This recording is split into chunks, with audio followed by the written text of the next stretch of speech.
We'll start by pressing in here to release the cap.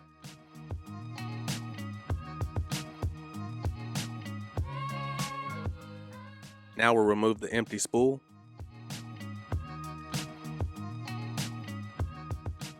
You want to locate this small hole here. Now I'll grab one of the spool refills.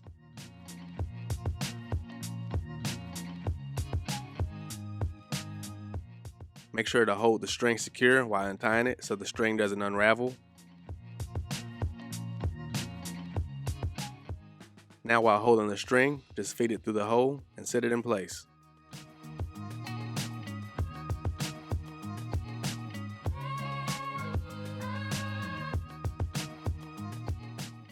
Now just pop the cap back on and you're done. I picked up this spool refill package here from Amazon. It comes with 3 replacement caps, 12 spool refills, and 3 replacement springs.